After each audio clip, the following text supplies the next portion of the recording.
Good morning, Mr. Stevens. Mr. Brian. You are where you were yesterday. You're in the same chair, I see. Yeah. And we are, as we were yesterday. Yesterday there were around 220 or so people remotely watching, perhaps a shade more from time to time. And I'm expecting very much the same today. So Right. That's where we are. I hope the sound problems have been resolved. Beg your pardon? I hope the sound problems have been resolved. So do I, yes. I'm sorry I had to ask you to repeat it, which is not a good start, is it? But anyway, we'll see how we go. I'm hopeful. Thank you for asking. Ms. Richards. Mr. Stevens, a few more questions on the Mcfarland Trust before I turn to ask you about the other Alliance House organisations. I wanted to go back over a couple of points from yesterday. I'd asked you about the possibility of pursuing a media campaign, and you responded as to what your thinking was at the time. We know that both BBC and ITV had made documentaries through reputable programmes, including Panorama and World in Action, in the 70s, 80s and 90s about contaminated blood. Were the trustees aware of that, as far as you can recall? As far as I can recall, yes. If the programmes were there, they would people probably knew about them. Do you recall whether the trustees ever considered approaching either of those organisations or those involved in either of those programmes? No, I don't recall that suggestion being made. And then when I was asking you yesterday about publication of the office guidelines, you referred to the concern, and indeed it's documented contemporaneously, that they would become shopping lists. Yeah. Can I ask you to elaborate on what you mean by that? Yes. When guidelines were published earlier on in the life of the trust, they itemised the sort of things people could ask for, or which the trust would provide help, up to a maximum amount of money for each item.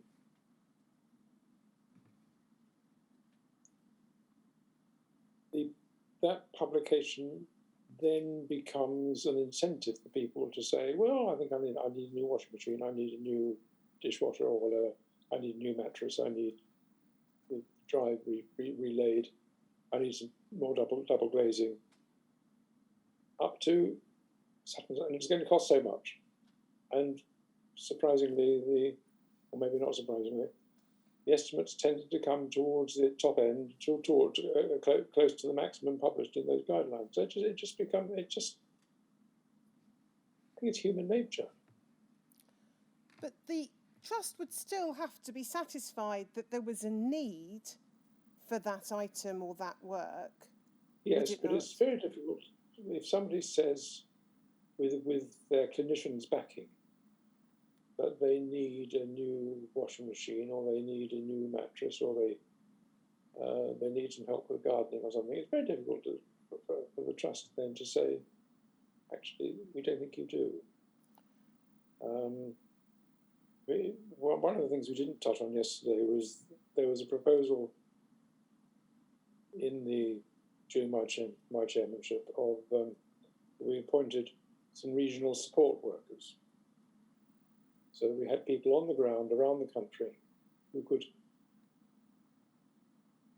visit beneficiaries, help them, discuss their problems, and maybe see what they needed. That proposal was rejected by the partnership group, who regarded them as being potentially spies. So what would have seemed quite a good idea, that the trust should have people on the ground acting as conduits of communications between the trust and the beneficiaries, was turned down on the basis that they were going to be spies. They would have. Our idea was that such people would have helped would have helped with the preparation of applications for grants. If an applicant applied for an item with the support of their clinician, it being their clinician's view that they needed it, why would the trust feel the need to cast any doubt on that? Isn't it that exactly what the trust was for? Why try to deter such applications through not publishing the guidelines? It would be nice to believe that the clinicians were always capable of being objective.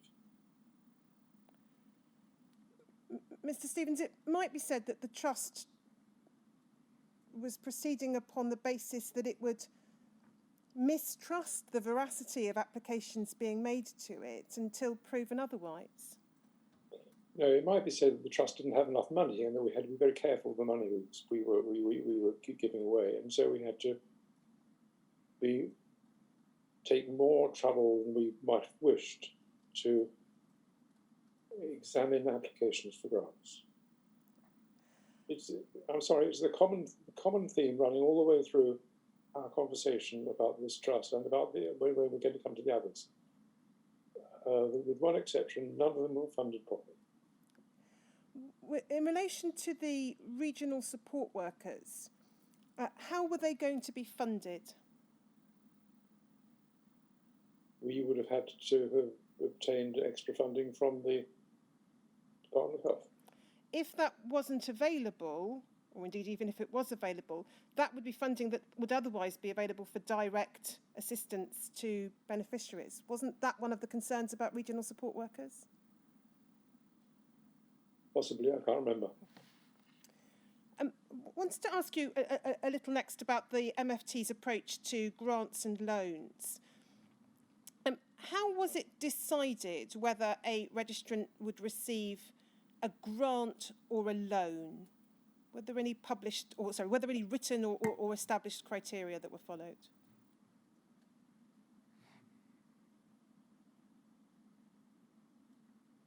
Not that I can recall. I think generally, if people wanted a loan, they would ask for it, and we would then examine why they wanted a loan, whether a loan or a grant would be appropriate. I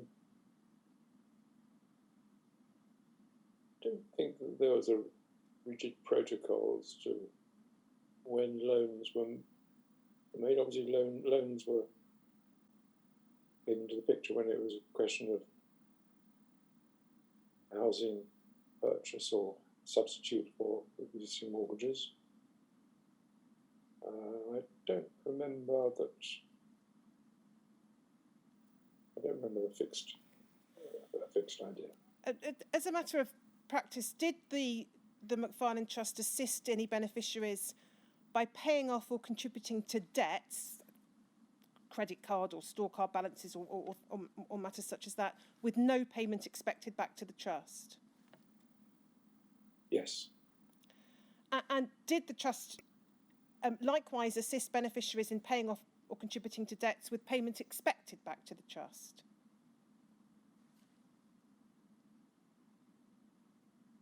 No, I think although it was broadly trust policy that we wouldn't repay debt, because after all, debt was not the occurrence or the existence of debt now is not covered by any definition of need now. Nevertheless, if people were under pressure from banks or to whomever they owed money, that could be classed as need, and so they would then, if necessary, we would help. But would you sometimes help by advancing money that you expected to be repaid, or was it invariably? I think if we got to the stage when debt was a problem and had to be repaid, and we had to help repay it, there was clearly no point, I don't think, in asking for this then to be for us to become the people to whom the money was owed, and rather than the bank. Were some loans secured against homes and others not? Yes. What was the reason for any distinction between the two different circumstances?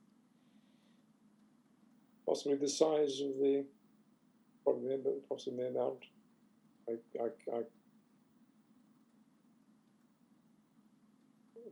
don't remember the protocol for determining which debts were secured and which weren't. During the time you were at the trust, were there, as far as you can recall, any loans to beneficiaries secured against properties that were cancelled or amended by the trust so that no or a reduced repayment was required?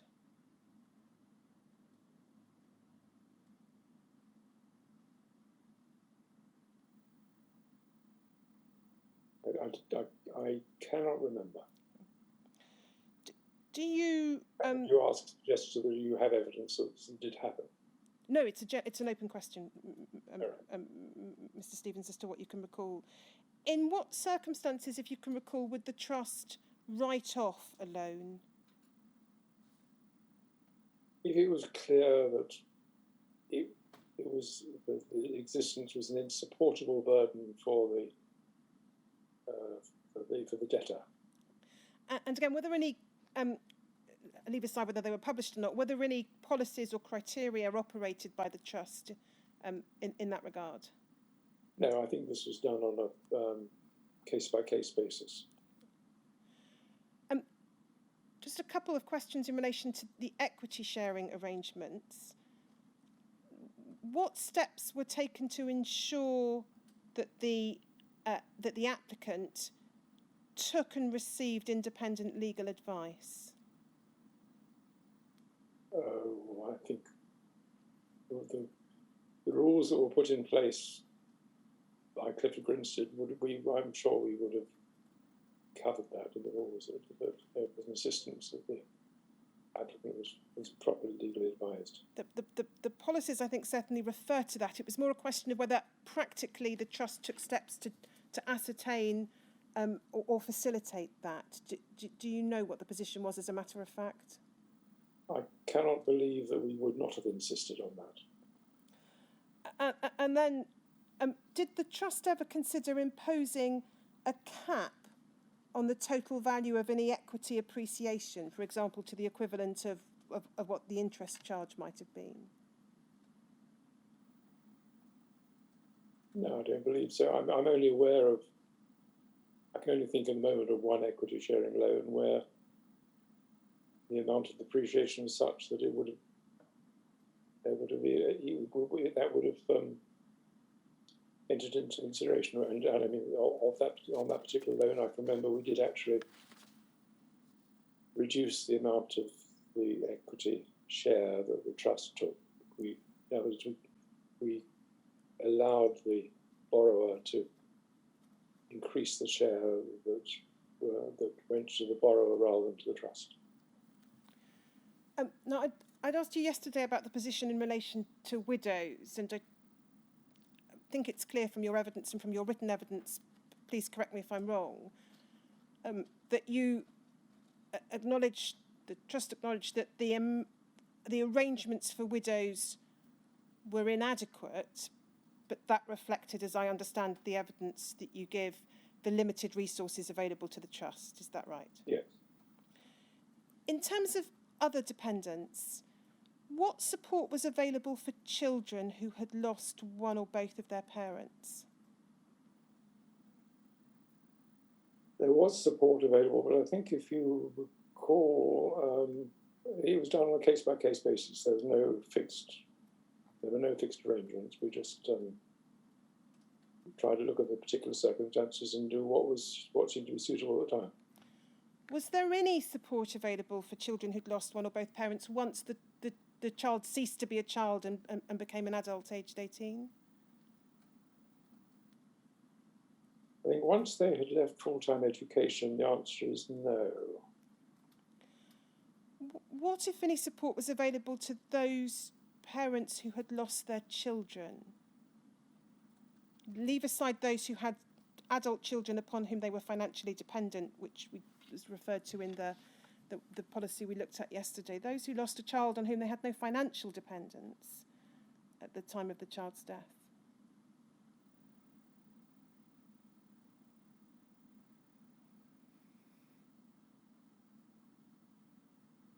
I'm trying to remember. I'm trying to think what the rules, what rules we set ourselves. I don't know. I would have thought that if parents had lost a child,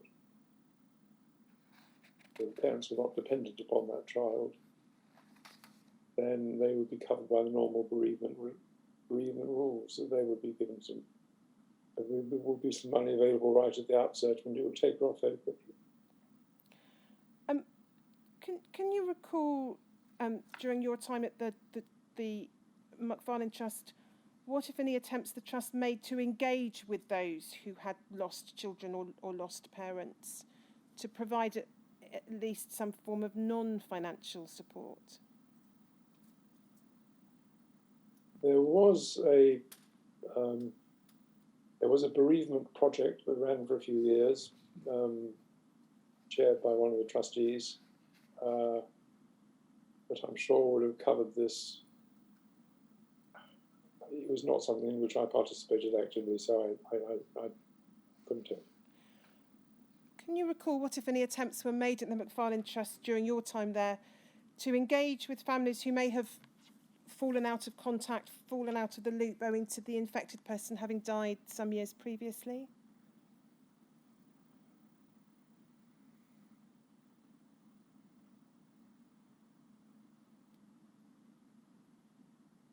No, I don't recall the Trust taking an initiative like that. I think had we felt it was necessary, then we would have asked the haemophilia centres to take the first step. They were our places where the records existed, where they had relationships with people with whom we'd lost trust. That's what contact. I wanted to ask you next about what efforts were made by the Mcfarland Trust to involve beneficiaries in decision-making. Dealing first of all with the 1988-1992 period, there is reference in the minutes, I can take you to them if necessary, but they don't necessarily provide much information. There's reference in the minutes in 1990 to an idea of establishing a consultative panel. Yeah. It's unclear from the records I've seen whether such a panel was ever established. Can you recall whether it was before you left in 92? That's 29 years ago. I appreciate you may not be able to, but do you have any recollection of no, I don't recall. At some stage when I was absent from the Trust, the partnership group was established, which may have been the result of that initiative. In terms of user trustees, do you accept that the insight of trustees who were, by personal necessity, experts in the conditions suffered by the Mcfarland beneficiary group and expert in the challenges and difficulties that might arise, were an important addition to the board's expertise?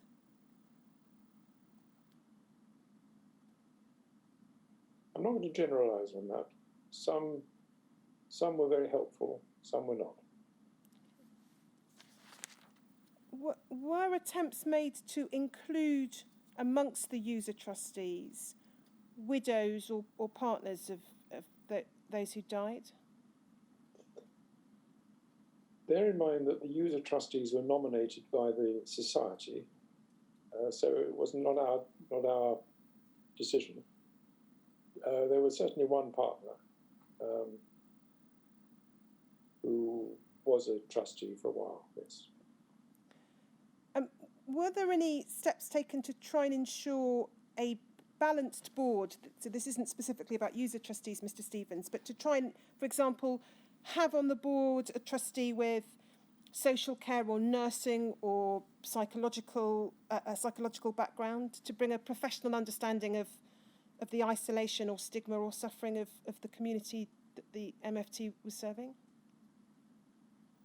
I think to the extent that we were able to guide the Department of Health in their nominations and the society in theirs, there would have been some some suggestion of the sort of people we were looking for. I can certainly think of one of the Department of Health nominees who came from worked on the social side at one of the big London hospitals. So we did have that. Whether she arrived with those qualifications, that background, because we asked for it, or whether it just happenstance, I don't know. During your time as chair, were user trustees, to your mind, treated and given equal respect and parity with other trustees, or were they regarded as a secondary class of trustee? Sorry, which trustees are you referring to? User trustees during your time on the board. They weren't second class at all. They were just members of the board. As I said, some were more useful than others, and there were some whom I consulted more frequently than others who I knew I would not be getting a very good steer from. I want to ask you next, Mr. Stevens, about the Trust's reserves policy. So if we can look at MACF 609_105, please.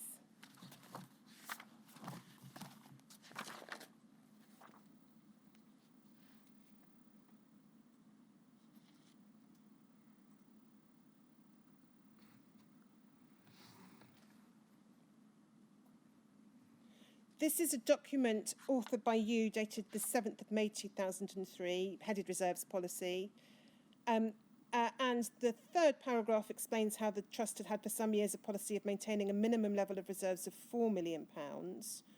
Explains that policy was first set and agreed at a time when top-up funding was unpredictable and irregular, both in timing and in amount. And then if we go further down the page, towards the bottom half, we can see you say that the trustees are greatly encouraged by two recent changes in the department's funding policy towards the trust. And you talk about the reduced mortality rate. And then if we go over to the next page,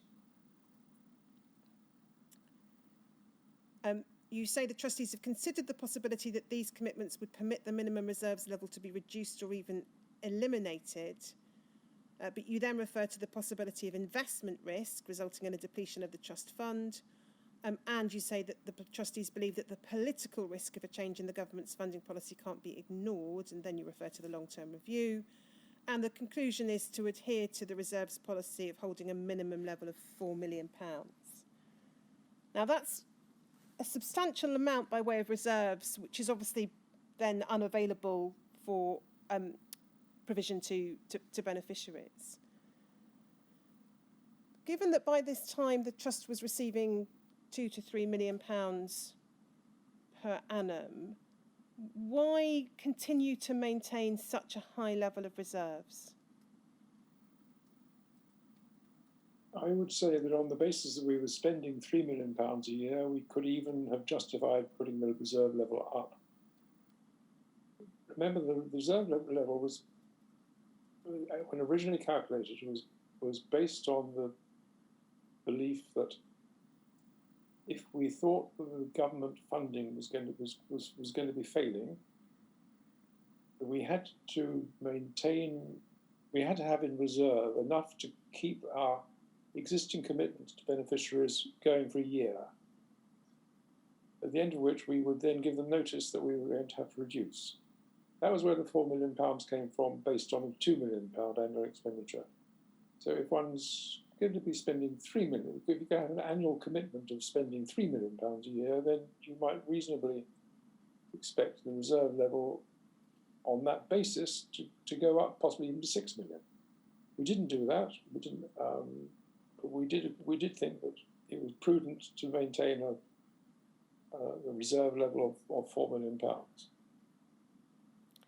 If you'd had an unequivocal guarantee of continued funding from the department, so not necessarily increased funding, but at least continued funding on a long-term basis from the department, would you have been able, do you think, to reduce the reserves level?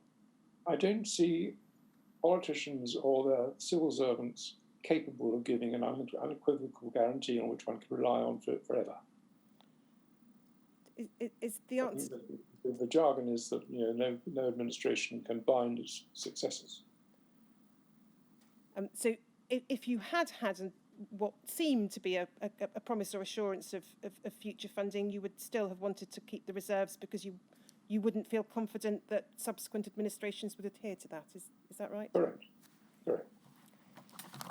After all, bear in mind that it wasn't so long after that, in terms of years, that the trust was taken away from us completely and handed over to some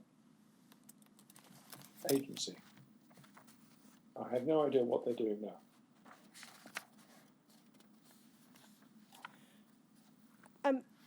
Can I ask you to look at a witness statement from, well, I'll put it up on screen, WITN 4079001. It's from someone who was a trustee of the Mcfarland Trust from 1995 to 2000. So it's only a short overlap, I think, with your return. It's Mr. Hill. And if we could go, please, Seamus, to page 6, I think.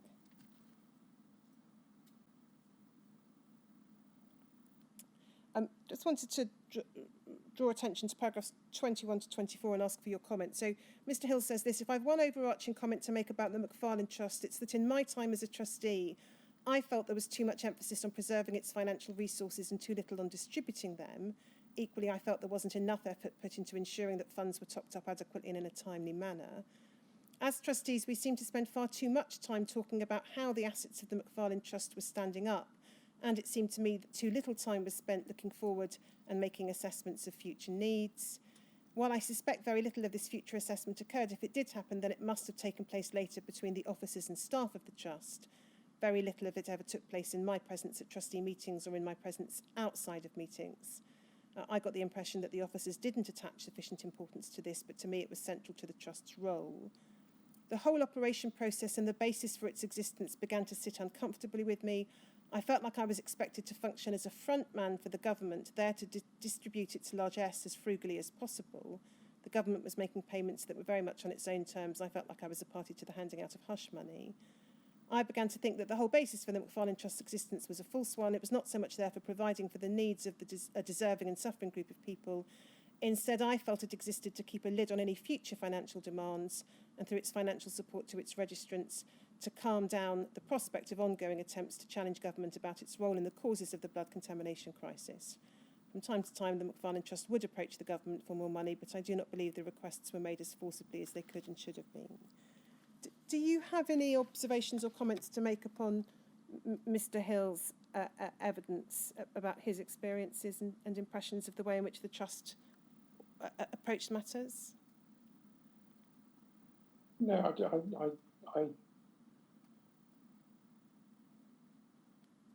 had a very short time.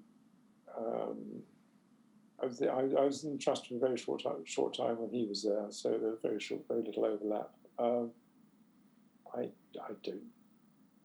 would argue with him on those comments, many of them.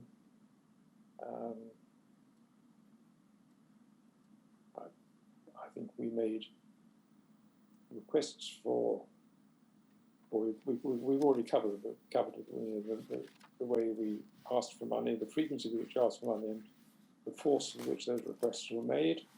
We covered that yesterday. Consideration of future requirements for money was certainly considered all the time in the office, and we covered in the various reviews we were talking about yesterday. If he felt that the Trust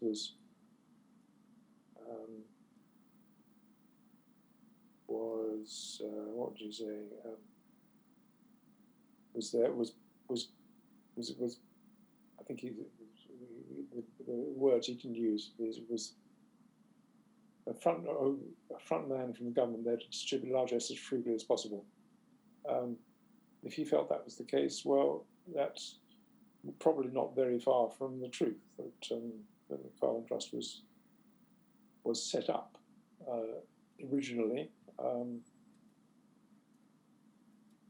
think I used the phrase at one stage, acting as quasi-agent or something for the Department of Health.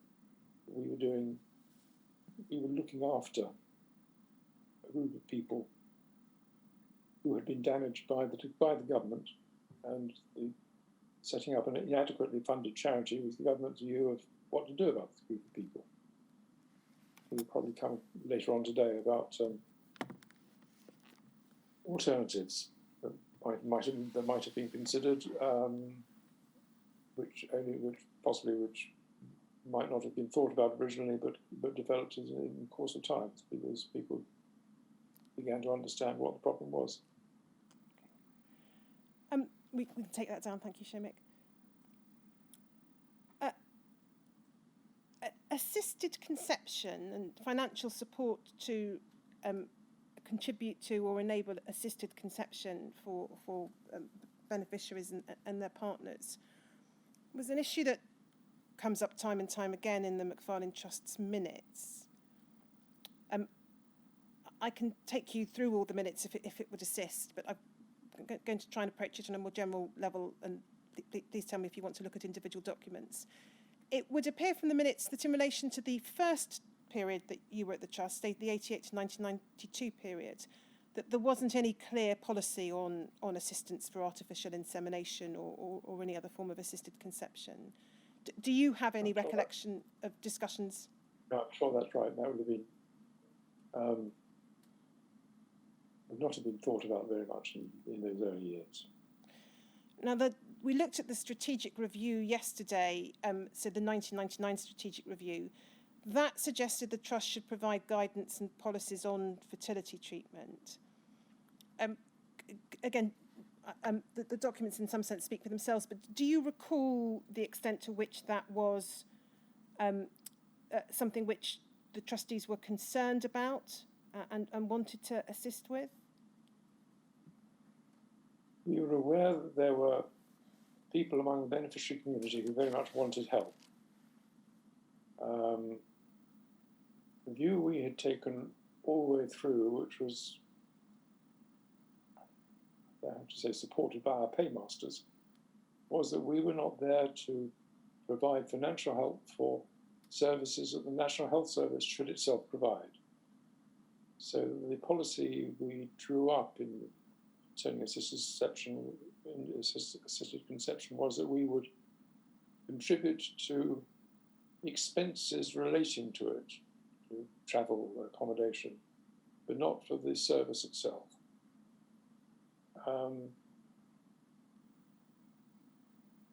I think similarly, advice about assisted conception is something which would best be provided by clinicians in the National Health Service rather than by us. Just want to ask you about a couple of documents on this topic. I think you're right in terms of the policy that was adopted in I think 2004 was a policy of contributing to ancillary costs. If we then go please to MACF 5014_049.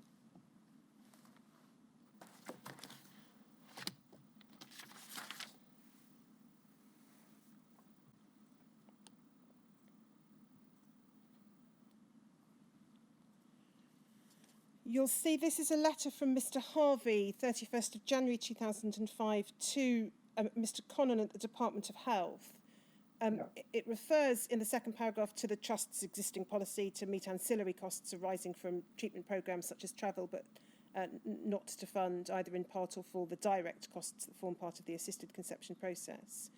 And then it refers to the trustees having been asked to consider a recommendation from the National Support Services Committee that a degree of financial support would be available. And decision was taken to ask the Department of Health for its views. You'll see that it sets out there the relevant extract from the Board of Trustees minutes. It was resolved in the first instance to write to ask the Department of Health what their attitude was to the difficulties caused by the apparent postcode lottery that seemed to exist within the current NHS provision, and to seek approval from the Department that the Trust was proposing to support registrants in their attempts to advance conception by assisted means. Why, as a matter of principle, as an independent body, was the Trust seeking approval from the Department for its proposed policy change? I think possibly because the Trust's attitude to assisted conception had been discussed with the Department on many occasions. If we were going to make financial contribution to the costs of the assisted conception itself and not to the ancillary costs, that was going to require an increase in our funding. So that it was before we changed policy, if we were going to change policy, it was important, I think, to ensure that we would have the funds to support it, and that might require the Department of Health putting its hand in its pocket a bit further. If we look at Mr. Connahn's reply, MACF 5014_054. As far as I can recall, it was not a particularly helpful reply. Yes. We can see it's a letter dated the 9th of February 2005. He sets out various matters by way of background. If we just go to the last paragraph, we see, I do not feel, therefore, that providing additional assistance for registrants of the Mcfarland Trust to undertake treatment programmes for assisted conception would be appropriate. So that was the Department's view. Yeah. Trying to establish what happened next. This is what we asked them. Because the minutes are not as, do not provide an entirely clear picture of what happened next. If we go to one further document, it's MACF 40101_130.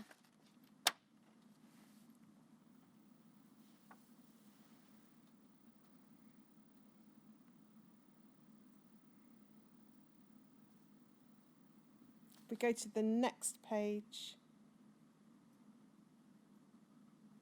we can see minutes of a meeting of the Nscc on the 23rd of February 2005. And if we go to the bottom of the page, you were present at that meeting. Assisted conception, the policy recommendation to the board has been agreed. The MFT policy on assisted conception is: applicants should attempt to obtain through the NHS as many of the tests and procedures as are available. As sperm washing is not available via the NHS, the Nscc and NSSC will consider applications towards a maximum of 3 cycles of sperm washing at a maximum cost of £2,000. The NSSC will consider applications for funding for other aspects of assisted conception where there is evidence that the NHS will not fund these or that there would be inordinate delays due to waiting lists. Now, there doesn't appear to be any further consideration in the board's minutes that of meetings over the following month. So do we correctly understand that this was then the Trust's policy from that point onwards? It effectively rejected the Department of Health's view? Unless there's any evidence on the board deciding to reject the NSSC's view, I think you can take that then became the Trust's policy. Now, this is early 2005. It was probably going to be too late for some families by then. Do you think that the Mcfarland Trust took too long to come up with a settled policy on the provision of assistance, financial assistance? No, I don't. Considering the fact that the NHS was itself formulating its own policies on assisted conception during this time, and techniques were developing the whole time. I think we moved as fast as could be considered reasonable. The final issue I want to ask you about for now, relating to the Mcfarland Trust, concerns some communications with or about registrants. And the first document I want to ask you about is WITN 30700002.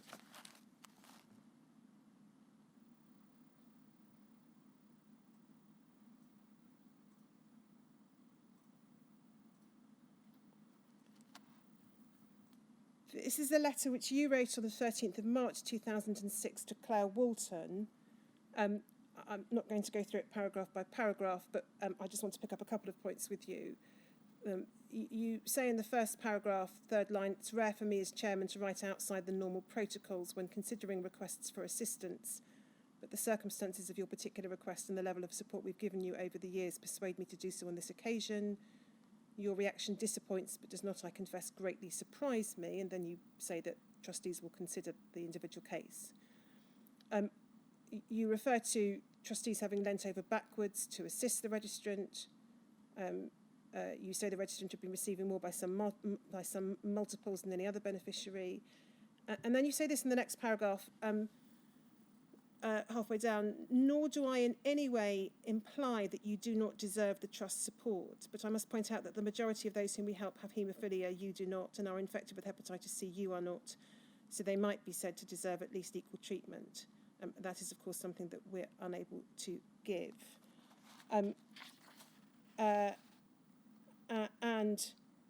If we just go over the page,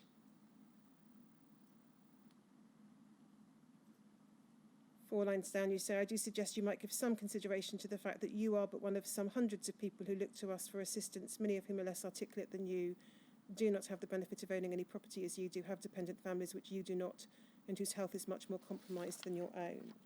Now, I'm not going to be asking you about the individual decisions taken in relation to this or any other particular registrant, but more about the manner and tone of the communication. If we just go back to the first page and look at the fourth paragraph, you said in halfway through that paragraph, nor do I in any way imply that you do not deserve the trust's support.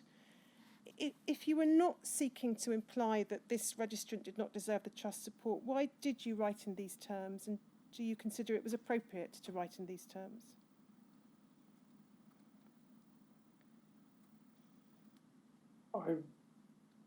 Some while ago, the person who, can I use her name here? Yes.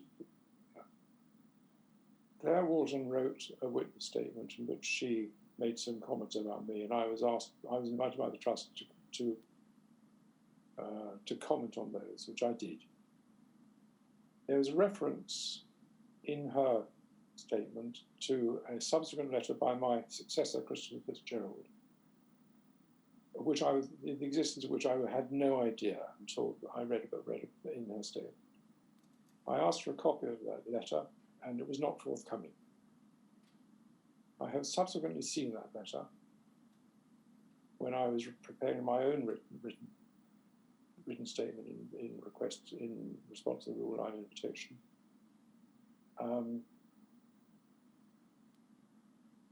And I said in that, as I recall, that I had no further comment to make. That is still my position. I have no further comment to make on the correspondence I had with Claire Walton on the need for it. I could, I'm sure, go further, but at the moment, that's my position. I have said what I have said. I have written in my response to her comments in her written statement about me. That's as far as I'm prepared to go.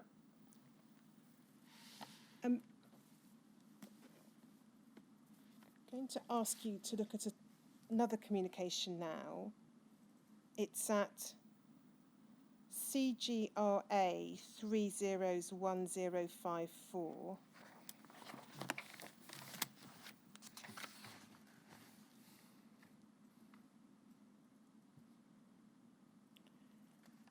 It's the response to this email I want to ask you about, but just to put it in context, this is an email from you to Gordon Clark, who was, I think, another trustee of the Mcfarland Trust.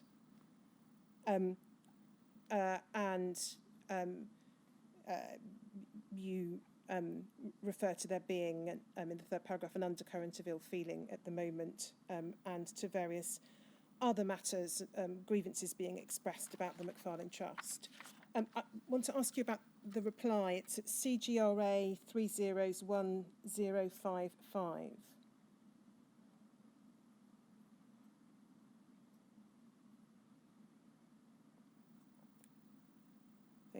Mr. Clark, who I can't ask about this, says, good to hear from you, but sorry that you are getting so much stick from, quote, the great unwashed, close quote. Who did you understand on receiving this email him to be referring to as the great unwashed? I assumed he was talking about a group on the beneficiary community who were contributing to the bulletin board that we as trustees couldn't see, and were accusing me of lying, which I didn't understand. So he used a phrase to which I know at least one of the beneficiaries took great exception.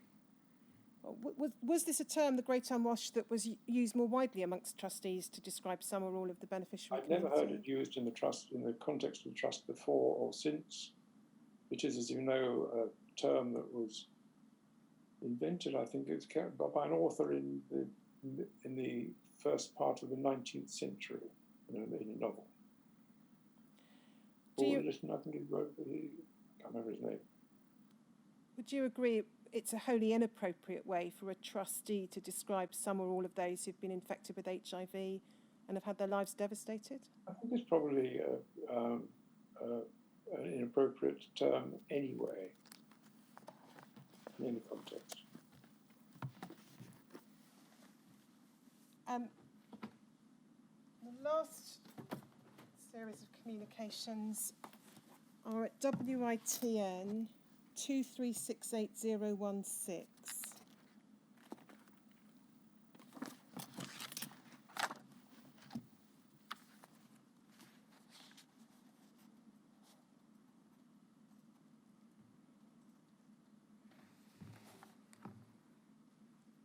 Just before you do that, I've noticed the draft transcript has that last answer, as it's probably an inappropriate term anyway in any context. I heard it as anywhere in any context.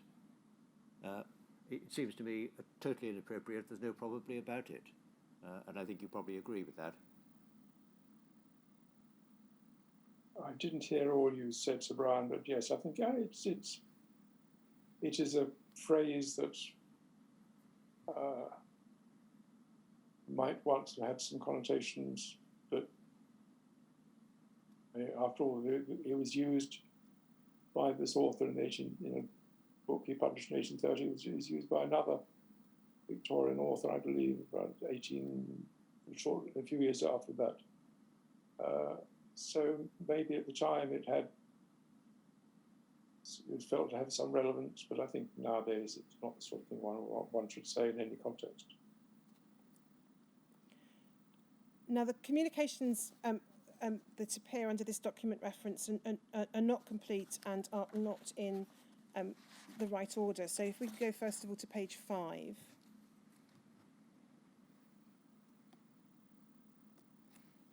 We can see, if we look at the top part of the page, this is a communication from Hayden Lewis to you, dated the 28th of November 2004. It's headed Private Letter, Chairman MFT, Private and Confidential. Peter, hope you and your family are keeping well. He says, I'm not finding sleep that easy to achieve at the moment. And then he sets out some suggestions, refers to the business case, refers to concerns, suggests a solution for trying to achieve an enhanced form of payments, suggests a communication to all registrants with a questionnaire to obtain a democratic policy for what he describes as the first time in the history of the MFT, And then towards the end of his email says, I would also like to request the total spent in personal expenses over the first 12 months by the past chief executive and the same total for the first 12 months of the current chief executive. Hope you'll be able to provide me with answers to my requests and suggestions. Kind but weary regards, Hayden. So it was, would you agree, you may not agree, you didn't agree, I think, with the merits of the proposals he was putting forward, but it's a courteously expressed and private letter to you. Yeah. If we look towards the bottom of the page,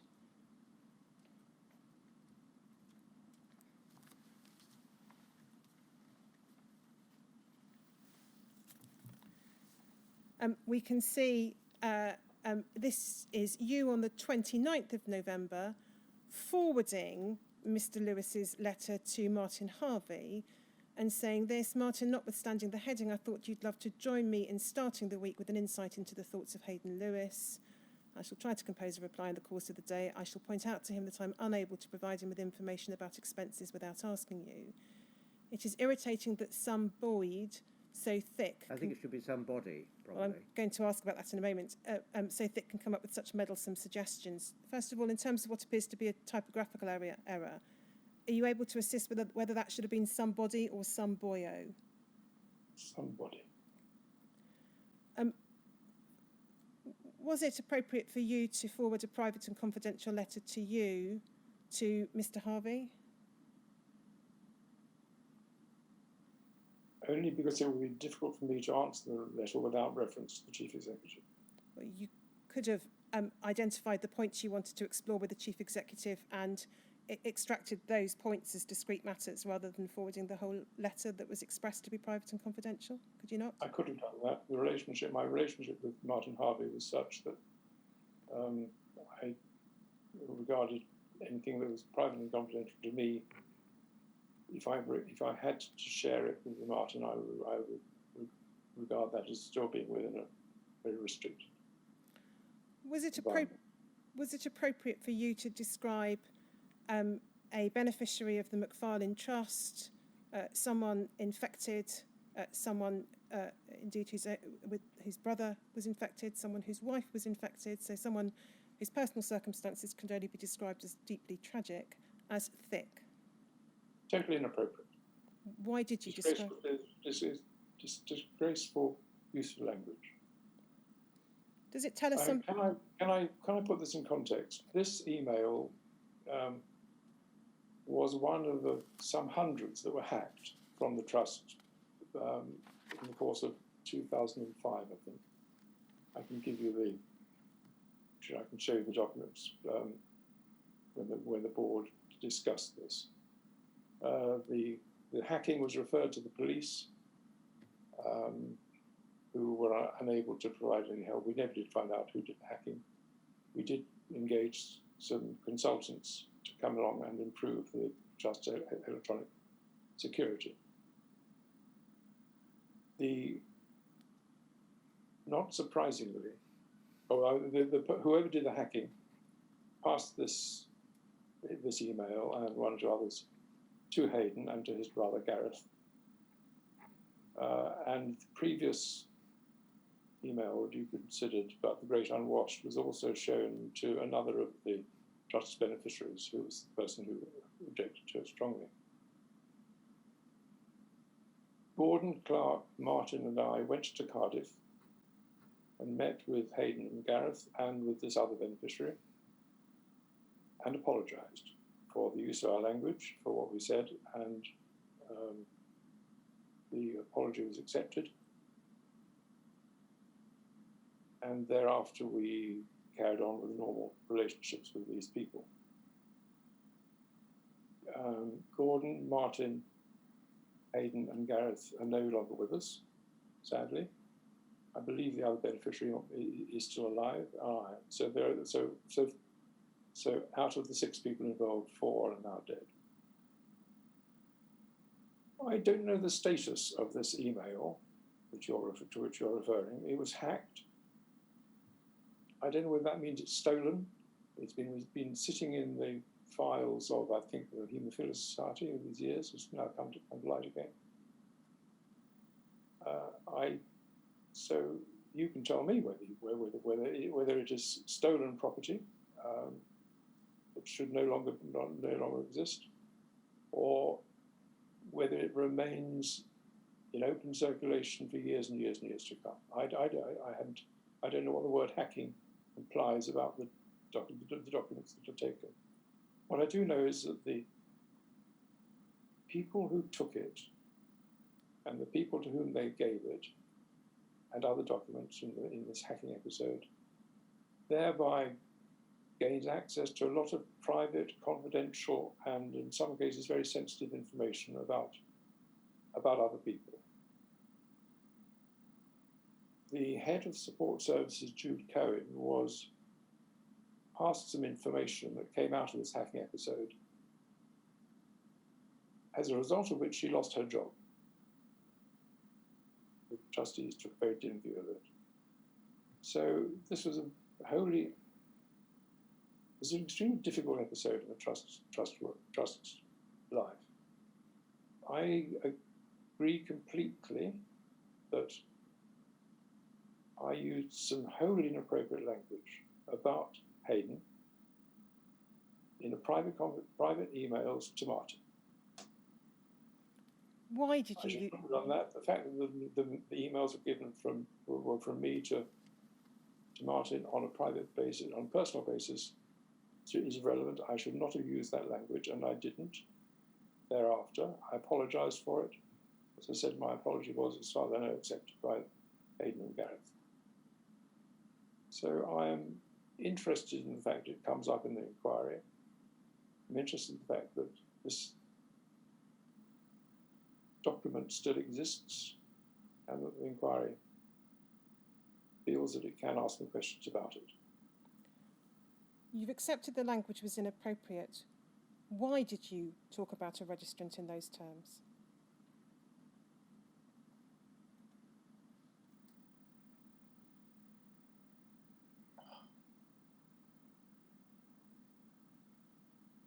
I don't know. Would you agree it's just... Too early in the morning to say I've been drinking, so... I mean, Hayden and I had engaged in considerable email communications, and Hayden's were always long, verbose, and quite trying to read time to time. So this was the culmination, I think, of a long series of communications with them. And it probably just tried my patience. If we go to the second page of this document, please. The first is an extract from a communication from Hayden in which he says he's weary of dealing with the trust and his wife will be doing so from now on. Bottom of the page, I ask you to note the date of your email to Mr. Harvey. It's the 13th of December 2004. Can we just go further down the page, please? You say, I recall I shall never have a private email from Hayden Lewis again, a happy day, and then Kaloo, so you quote from the Jabberwocky. And then you say this, otherwise, what a monumental waste of time, not just this afternoon, but all the previous hours spent nurturing that lot of moaners. That afternoon, there had been a meeting of the partnership group. We can look at the minutes if you want, but it's a perfectly ordinary partnership group meeting on the 13th of December 2004. Do we correctly understand your email to be suggesting that meetings spent in the partnership group are a monumental waste of time, and that the partnership group were regarded by you, or some of them, as a lot of moaners? If you were to look through the minutes of the various partnership group meetings, you will see that there was quite a lot of unpleasant feeling, difficult words that, in the end, I mean, I remember for a while the partnership group was chaired by one of the beneficiaries who gave up in the end. He said he couldn't stand it any longer. So it was difficult. It all comes back to the same problem, but we were a charity inadequately funded, and people had expectations or hopes from the charity that we couldn't possibly meet. And so they expressed their frustrations, anger at us rather than at the government, because we were the fall guys, we were the people who were in that position. And in the end, it became quite trying on our patience to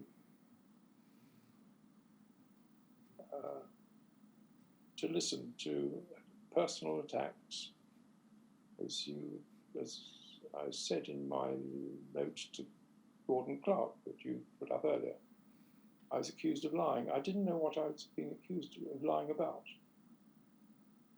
at that particular time. I certainly don't know now. So this is the sort of stuff that we were hearing at the partnership group time and time again.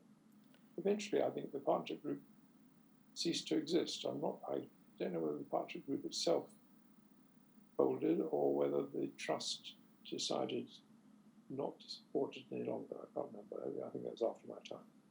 But was it your general view, as this email might suggest, that the partnership group meetings were a monumental waste of time and the beneficiaries participating in it were a lot of moaners? Not all the time, no. But some of the time? Some of the time.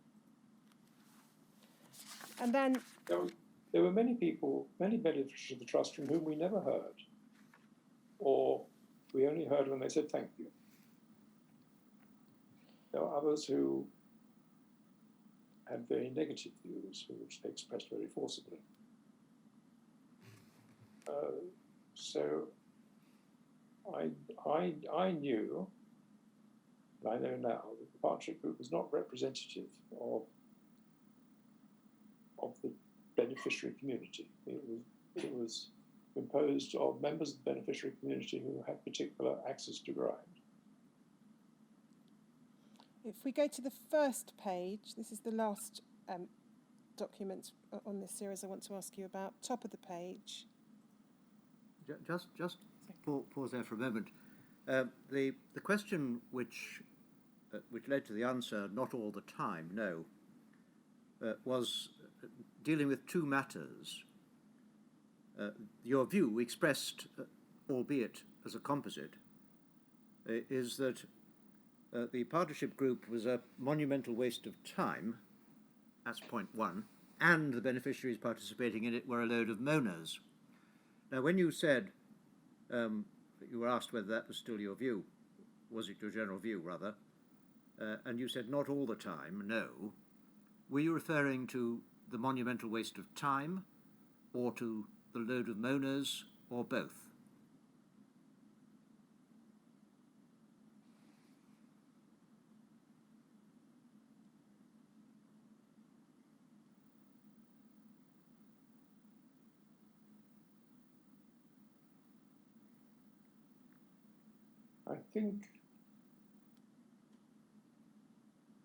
I think I was probably referring to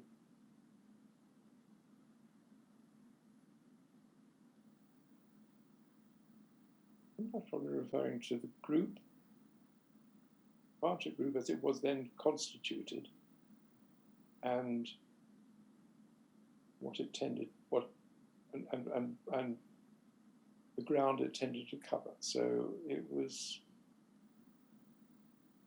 had the partnership group taken constructive and helpful, engaged in constructive and helpful discussion about group policy and made some constructive suggestions to the trustees, then I would not have regarded it as a monumental waste of time. But it didn't do that. Its discussion tended to be negative and hypercritical, and as I said, just they're not representative of many of people in the beneficiary community who simply wanted to get on with their lives and were grateful to the help of and expressed their gratitude to the trust for the help it provided. Thank you. And then if we look at the top half of this page, again, these are, we don't have a full set of email communications, but if we pick it up with your email, Martin, what's with these people? Funnily enough, when you set it out as you have done, it makes one wonder why infected intimates are treated exactly as registrants, since they do not have haemophilia to worry about. We might see if we can review that when get round to looking at RegPay at the Nscc. That would be a way of pissing off the Lewis contingent.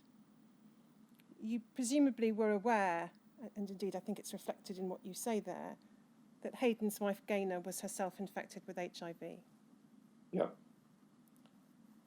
You seem to be proposing a review of the way in which infected intimates were treated, in part at least, as a way of, as you put it, pissing off the Lewis family.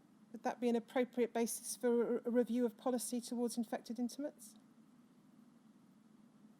No, which is why the fact that you're taking it seriously indicates that you don't understand the relationship between Martin and myself. Perhaps I'm not saying something there that I feel, as a chairman, seriously we ought to do. I'm simply saying it as a throwaway remark to a friend. It was some form of joke, was it? Hmm? It was some form of joke, was it? It's some form of It's a tongue-in-cheek remark that does not token any serious thought or consideration or policy. Just going back to, I'm not asking for it to go back on screen, but going back to the great unwashed comment from Gordon Clark. Did you, on receipt of that email, respond to Mr. Clark in any form saying it was inappropriate to use that term to describe some or all of the beneficiaries? No.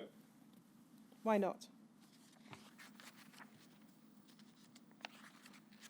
Because I understood that Gordon himself wouldn't. That this is not a serious consideration. I mean, serious remark that Gordon would normally have applied, except when talking in a private email to a friend. Gordon had a huge background of work for the haemophilia community around the world and in this country. He was a very distinguished servant of the haemophilia community. He was, before his death, he was honoured with having an OBE. So to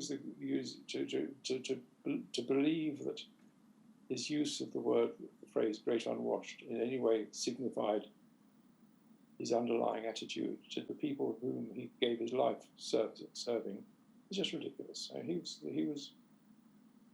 This is again another remark, maybe ill-considered, but made between two friends. The communications we've looked at might be said to show a degree of disdain or contempt for some or all of the beneficiary community whom you and Mr. Harvey and Mr. Clark were expected to be serving through your role as trustees. Do you have any comment on that suggestion? I wouldn't regard the suggestion as deserving of comment. Did you feel a degree of disdain or contempt, as a matter of fact, for some or all of the beneficiaries of the Mcfarland Trust? And somebody who started with the Mcfarland Trust in 1987 or 88 when it got going, and eventually left the whole infected blood operation when it was taken away from me over 30 years later. Of course I didn't. I'm going to move on to the Eileen Trust next. So we're not quite at 11:15, but it might be sensible to take the break now and then start with the Eileen Trust after the break. Yes. We'll take a break then until 20 to 12. 20 to 12, please.